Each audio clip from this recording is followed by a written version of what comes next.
Hey Rockstar, Steve aka Void here. Welcome to another episode of RIFFSTARTER, where I help you play your favorite riffs from day one by removing those annoying speed bumps and roadblocks that slow you down. All of the strategies and techniques from the show could be found in my best-selling book, Practice Less, Play More, which you could find at playsongsfaster.com. So, welcome to today's episode. I'm very, very excited about today because this riff, Black Dog by Led Zeppelin, is probably one of the most popular classic rock riffs of all time. And there are a lot of students who I teach who they want to learn this riff. They try playing the riff and they run into different roadblocks. I'm going to show you a couple of the things that could possibly happen on this riff. But this riff is a killer riff, and if someone comes over and asks you to play something for them, especially if they don't know that you play guitar, and you know that they like classic rock, then you bust this riff out and their jaw will drop. It's a simple riff, but it is something that can trip you up if you aren't careful. So I'll show you why, and I hope you enjoy it. So let me go over here one second. Here I'm going to. And I just realized that I'm broadcasting. I just realized I'm broadcasting to the wrong group, so it's all good. Well, not wrong group, but I usually post this on my main page, and this is right now exclusively for the my Facebook group. So that is all good. Well, we'll keep it rolling, and let's get to my screen. So one second here. So let's do this. Okay. All right. So basically, what we have is we typically have these notes over here. We'll have picked notes, but then we'll have the bends, and we'll have some legato, so some hammer-ons and some pull-offs. And if you take this at face value, then which means that you play exactly what's on the tab, then that could be a little bit of a problem. Okay, that could be a little bit of a problem because whether it's the bend or whether it's the hammer-on and the pull-off, or as you'll see, actually this position shift here, that might be an issue. Also, I mean, you might see like this slash, it's like, whoa, this backward slide, like that's a little bit strange. Okay, so you look at it face value, you try playing the riff, and that could slow you down. You could get this sort of stop and go version of the song where it kind of sounds a little bit like this, where you kind of go, and you're kind of just playing bit by bit.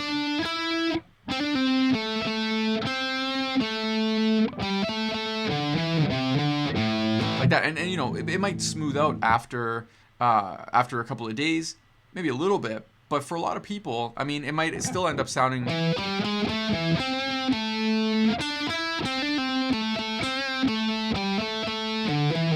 something like that, okay? And we don't want that. We want to make sure that you get it to sound nice and smooth.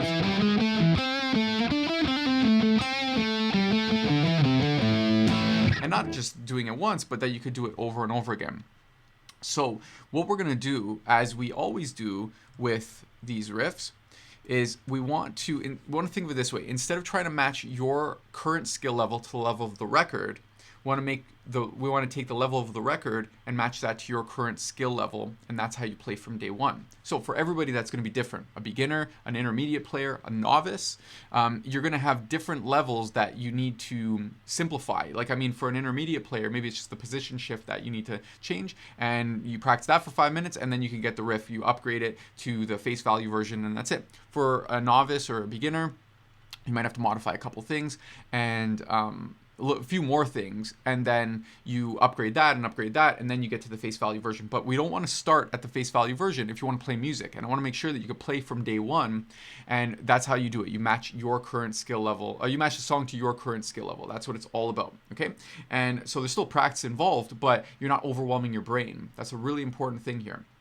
So I want to give you some ideas on how you could start playing this riff from day one. So first things first, we take out any of the bends. Okay, we get rid of the bends. And so let me go over to my screen here. So the bends, they're quarter bends, but basically like this, any of that stuff, we could remove that right from the get-go. So that might make it easier. So because we're not shifting anything, we actually that's actually that's easier to play, and that might be for you, but you might have to actually simplify even more than that. But for a lot of people, that will be enough to actually just, cool, I can play the whole thing. And you're looking for, you know, musical pulse. That's what you're looking for here, just steady musical pulse, okay? So you get rid of the bends. That's one way to do it. Another way to do it is to play all downstrokes. So when you're playing, I mean, this does require you play up, down, up, down, up, down, down. Like there's a certain picking pattern here. And if you get that wrong, that's actually another thing that could trip you up. That's another roadblock that can slow you down, is not getting the correct strokes. I mean, on this song, up, down, up, down, up, down, down. Usually we start with a downstroke, but starting with an up is a little bit weird. So if you start this with a downstroke, that might throw off the whole sort of polarity of this. And so just starting with an upstroke, that might also help. Okay, but typically what we want to do is we want to simplify the whole thing, the whole pattern. And so what you can do is you can just play with downstrokes. That's another way that you can get into this riff and play it from day one. And so anyway, then you can play that riff. But one of the things that I think is really, really important here, this move right here, this switch, this position shift, and then going back to a legato hammer on pull-off, that part is actually a speed bump and a roadblock. So what I recommend is you actually play, instead of going like this, you go like this. You stay in position, and this is what the riff would look like. And then you go. Instead of going out of position, you go 7, 5, 5 on the second string. You just replace this note with this note here, the 5th fret of the, so it's the E note on the B string, on the second string, the 5th fret. And when you do that, it automatically keeps it all within one position here.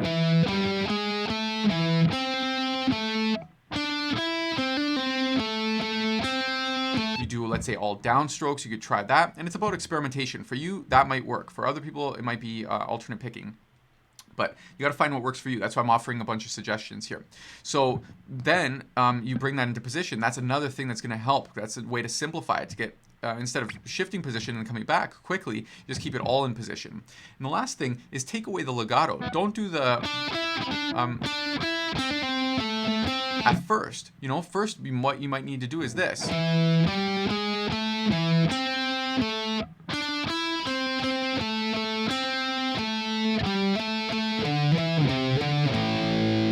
So you don't go, you go,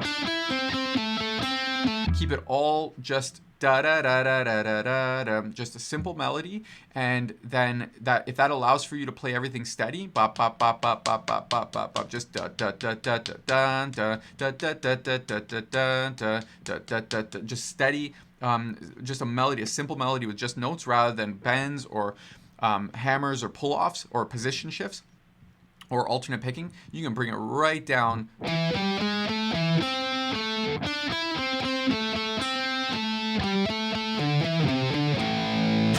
Bring it right down to that, and that should get you going from day one. And then you upgrade from there. Then you could add the bend in there, or some alternate picking, or you get that hammer pull off. Okay, but the whole idea, like I said, instead of trying to match your current skill level to the level of the record, we match the level of the record to your current skill level, and that is how you play from day one. All right, so it's as simple as that. I hope that you enjoyed today's episode. I broadcasted so I'm trying to broadcast on NBC, but I broadcast on CBS, let's say, just a little bit of a brain fart on my part. But anyway, I'll post the video over there. And I hope you enjoyed it. If you have any comments, any questions, if you have any requests for future episodes, then please drop them in the comments. It's so great to hang out with you. I hope you enjoyed today's episode, and we'll talk soon. Take care.